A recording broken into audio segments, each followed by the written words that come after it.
বাংলা অনুপ্রবেশকারী ইস্যু নিয়ে বারবার সরব হতে দেখা গিয়েছে বিজেপি নেতৃত্বদের। পশ্চিমবঙ্গে ক্ষমতা আসার পর সেই সমস্যার স্থায়ী সমাধানও করেছে বিজেপি সরকার।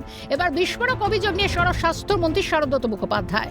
যে সীমান্ত এলাকা পেরিয়ে দিনের পর দিন অনুপ্রবেশকারীরা ঢুকত বাংলায়, সেই এলাকা থেকেই রমরমিয়ে পাচার হতো কাফ সিরাপ। তবে প্রশ্ন, কাফ সিরাপ কেন?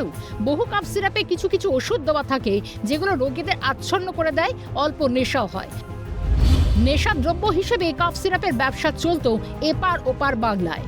প্রচুর পরিমাণে কফ সিরাপ আমাদের এই রাজ্য থেকে বিশেষত সীমান্ত পেরিয়ে বাংলাদেশে চলে যায়।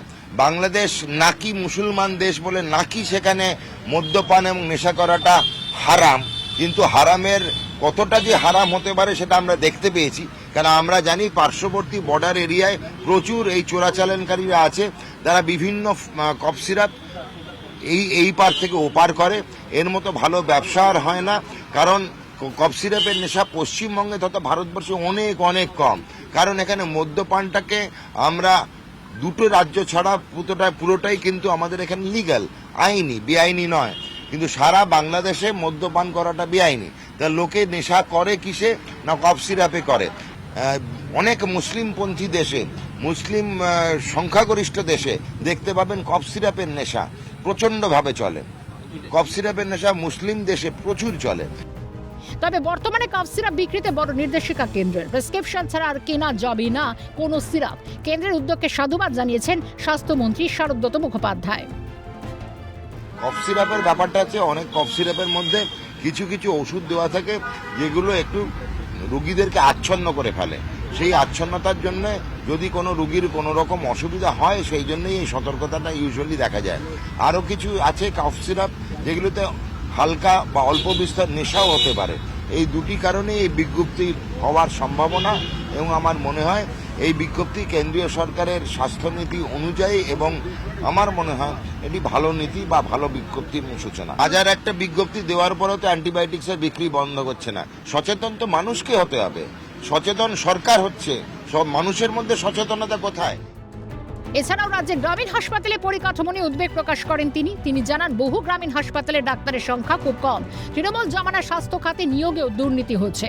দল করা মানুষদের চাকরি দেওয়া হতো, মেধার কোনো দাম ছিল না। কিন্তু আমাদের একটাই পলিসি, মেধা থাকলেই চাকরি মিলবে। ওই কার্যক্রম নিচ্ছি, সেটাই তো আপনি বলে দিলেন যে গ্রামীণ হাসপাতালে পরিষেবা নেই। এটাই তো আমাদের স্বাস্থ্য পরিকাঠামোর ভিত। এইটা 2 নম্বর হচ্ছে ডাক্তার কম। হ্যাঁ, একদম সম্মতি প্রকাশ করছি, ডাক্তার সত্যিই কম। নিয়োগ প্রক্রিয়া শুরু হচ্ছে, নিয়োগ প্রক্রিয়াতেই গন্ডগোল ছিল। নিয়োগ প্রক্রিয়াটা কমিটি করত, তাদের সবসময় পৃষ্ঠপোষকতায় ভর্তি ছিল।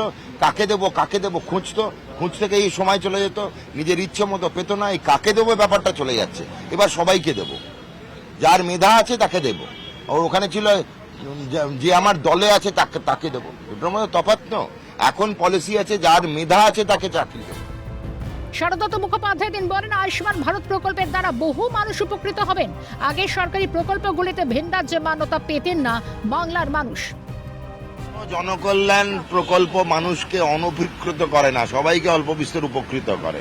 জিনিসটা আছে, আমাদের এই স্বাস্থ্যসাথী প্রকল্পের প্রতিবন্ধকতা ছিল।